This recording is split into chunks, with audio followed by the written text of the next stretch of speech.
Oi, meu nome é Emily Vitória, sou aluna do período 1 de Biotecnologia e estou aqui para fazer a nossa terceira videoaula de Química, que é sobre as aplicações das constantes de equilíbrio e o princípio de Le Chatelier.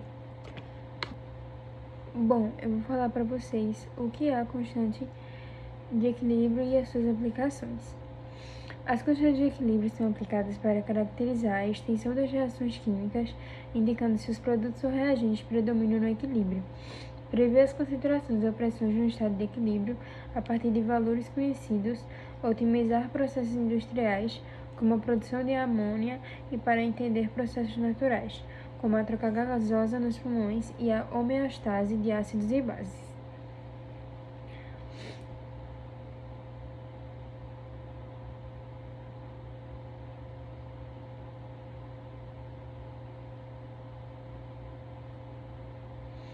Bom, agora eu vou falar para que as constantes de equilíbrio são usadas. Elas são usadas para determinar a composição do equilíbrio.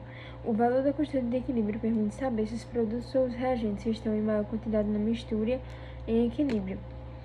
O valor da constante de equilíbrio permite saber se os produtos ou reagentes estão em maior quantidade na mistura de equilíbrio. 1K1 indica que os produtos predominam e o equilíbrio está deslocado para a direita. 1K1 indica que os reagentes predominam e o equilíbrio está deslocado para a esquerda.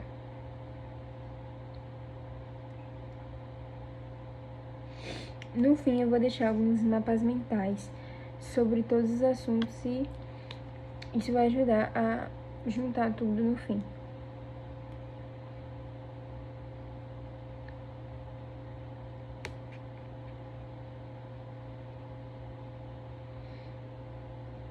Bom, agora eu vou falar sobre como calcular concentrações ou pressões no equilíbrio.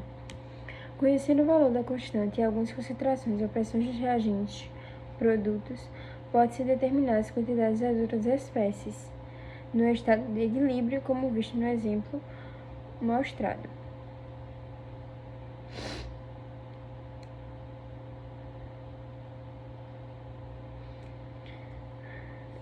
Eu vou falar sobre a otimização de processos industriais, compreensão de fenômenos biológicos.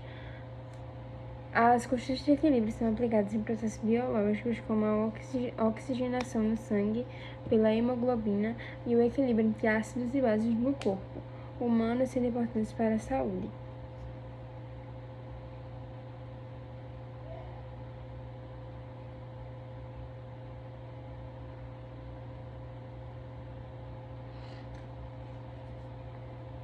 Eu vou falar agora sobre a compreensão de fenômenos biológicos.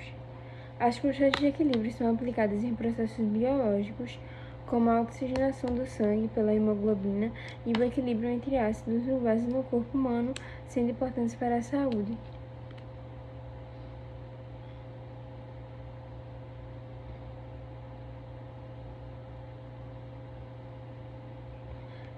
Sobre prever o sentido da reação.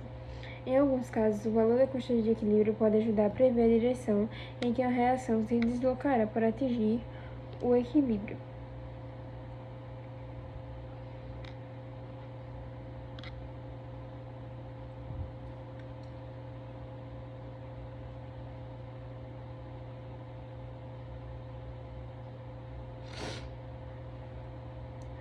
Bom, eu vou falar agora sobre os tipos de constante de equilíbrio.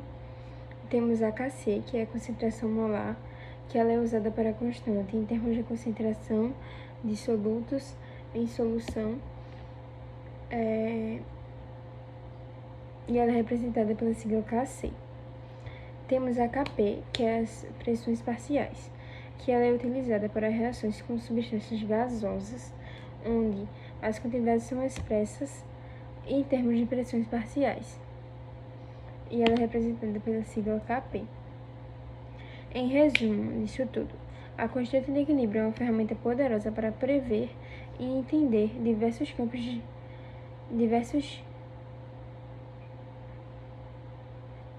como as reações químicas se estabelecem, no equilíbrio com as explicações práticas em diversos campos.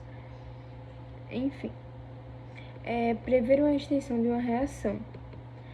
O valor da constante de equilíbrio, K, indica o quanto uma reação prosseguirá no sentido de formar produtos. A K grande, a reação favorece fortemente a formação de produtos. Isso significa que, no equilíbrio, a concentração de produtos é muito maior do que a de reagentes, e a reação é considerada praticamente completa. No K pequeno, a reação favorece os reagentes, a concentração de produtos no equilíbrio é mínima, o que indica que a reação quase não ocorre. O K aproximadamente, as concentrações de produtos e reagentes no equilíbrio são comparáveis. Prever a direção de uma reação. Para prever se uma reação está em equilíbrio ou em qual direção ela se moverá, para atingir o equilíbrio é usado o quociente de reação, o que é calculado da mesma forma que o K, mas com concentrações ou pressões que não estão necessariamente em equilíbrio. Ao comparar Q com K.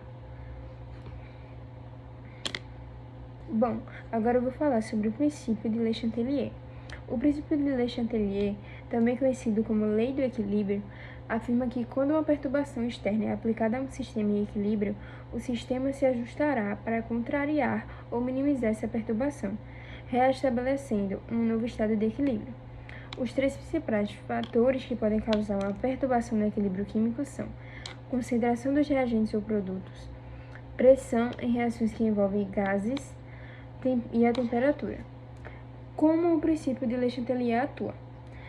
Primeiro, a variação na concentração. A adição do reagente. O sistema se desloca no sentido de consumir o excesso de reagente, favorecendo a formação de produtos. A adição de produto. O sistema se desloca no sentido de consumir o excesso de produto, favorecendo a formação de reagentes. A remoção de reagente. O sistema se desloca no sentido de formar mais reagente, favorecendo a decomposição dos produtos. A remoção do produto. O sistema se desloca no sentido de formar mais produto, favorecendo a reação direta. O 2. A variação da pressão. A variação da pressão só afeta sistemas em equilíbrio que contêm gases e cuja quantidade de mols de gás nos reagentes é diferente da quantidade dos produtos. Aumento da pressão. O equilíbrio se desloca para o lado com o menor número de mols de gás, a fim de aliviar o estresse causado pelo aumento da pressão. A diminuição da pressão. O equilíbrio se desloca para o lado com o maior número de mols de gás, a fim de compensar a perda de pressão. Variação da temperatura. Aumento da temperatura. O sistema se desloca no sentido da reação endotérmica, que absorve calor, consumindo o excesso de energia adicionado. A diminuição da temperatura. O sistema se desloca no sentido da reação exotérmica, que libera calor, liberando mais energia para compensar a perda. A aplicação industrial. O princípio de Le Chatelier é uma ferramenta essencial para a engenharia química, permitindo o controle de processos de produção em larga escala, como a síntese de amônia, ácido sulfúrico e outros compostos, otimizando o rendimento e a eficiência das reações.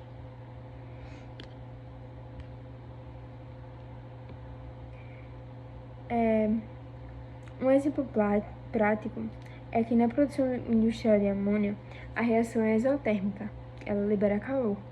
Para maximizar a produção de amônia, as indústrias aumentam a pressão, pois o lado dos produtos tem menos mol de gás, só 2 mols, do que o lado dos reagentes, que possuem 4 mols.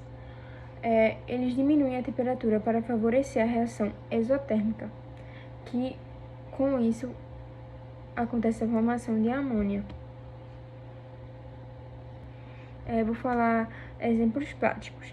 A indústria química, a compreensão deste princípio é fundamental na indústria para otimizar a produção de compostos, como a amônia, que eu já falei, garantindo maior eficiência e rendimento dos produtos desejados. O controle de pH em reações que envolvem ácidos e bases, a adição de um ácido H+, fará com que o sistema se desloque no sentido de consumir esses íons.